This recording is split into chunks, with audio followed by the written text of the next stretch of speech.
मदमरूची उंची किती?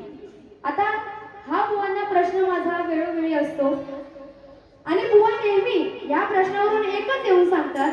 आता इथे तसं सांगतील म्हणून आधीच बुवांना सांगते, बुवा हा प्रश्न आहे, बुवा तुम्हाला हा एवढा प्रश्न दिलेला आहे, जर तुम्हाला उत्तर येत असेल तर द्या, नाहीतर इथे येऊन तुम्ही बोलणार की ह्याला काही मागे शास्त्र नाहीये, पुढे शास्त्र नाहीये, मधलाच कुठला तरी प्रश्न दिलेला आहे, तर बुवा असं बोलून चालणार नाही. जर तुम्हाला उत्तर येत असेल तर द्या, नाहीतर इथे फापड पसारा करू नका. तर बघा पदाला सुरुवात करीत आहे. काय म्हणायचं आहे? कैलासाच्या त्या पाण्याला होता पार्वतीचा एक छुपा वार.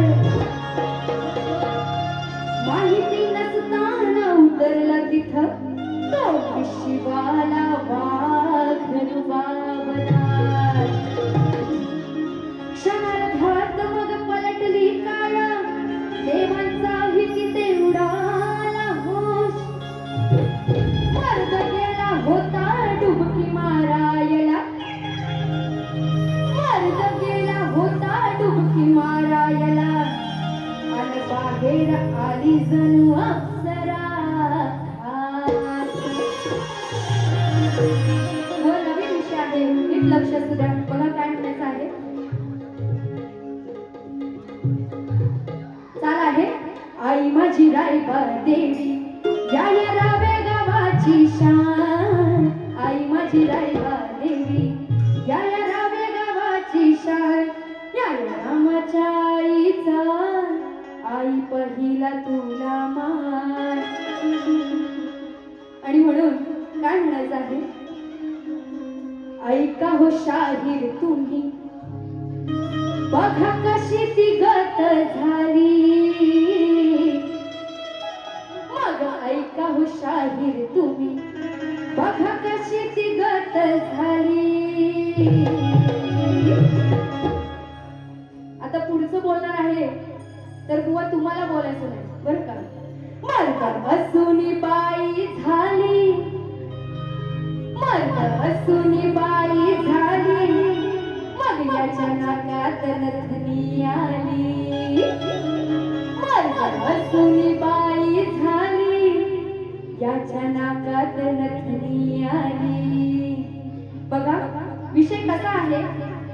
एकदा ब्रह्मदेव ध्यानस्थ बसले असता त्यांच्या डोळ्यातून एक आनंद अश्रू पडला आणि त्यातून वृक्षराजा नावाचा एक बलवान वानर जन्माला आला.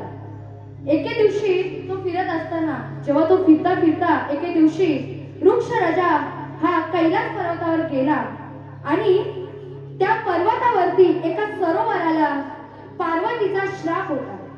आणि तो श्राप असा होता की जो कोणी पुरुष या सरोवरात स्नान करेल तो जेव्हा बाहेर येईल तेव्हा तो स्त्री बनून येईल. आणि म्हणून म्हणाले की मर्द असूनी बाई झाली, याच्या नाकात नथनी आली.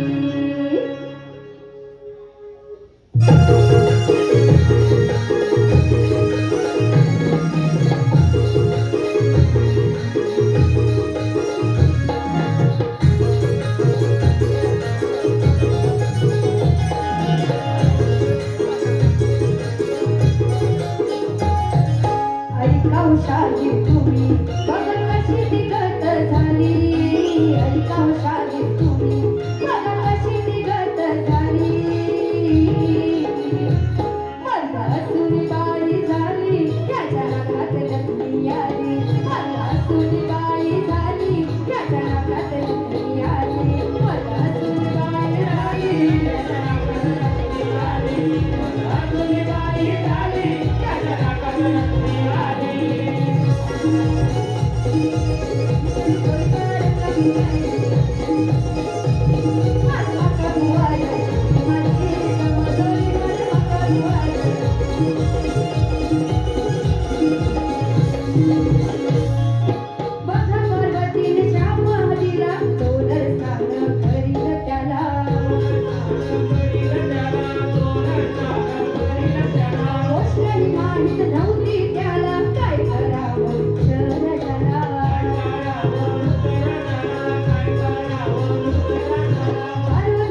निघत झाली वैतागाई सुनी बघा कशी निघत झाली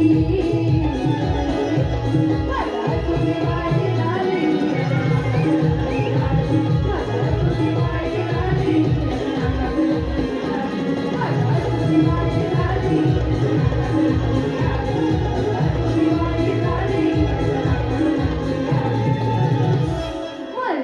सुनीबाई झाली तर कोण जो श्राप होता त्या सरोवराला त्या सरोवरामध्ये तो वृक्ष राजा स्नान करण्यासाठी जातो आणि स्नान करून बाहेर येतो तेव्हा तो एक सुंदर स्त्रीचं रूप घेऊन बाहेर येतो आणि त्याचं रूप पाहून सूर्यदेव आणि इंद्रदेव दोघेही त्याच्यावर मोहित होतात बुवा एवढाच विषय होता आणि म्हणून काय म्हणाले मला सुनीबाई झाली या जनकात नथनी आली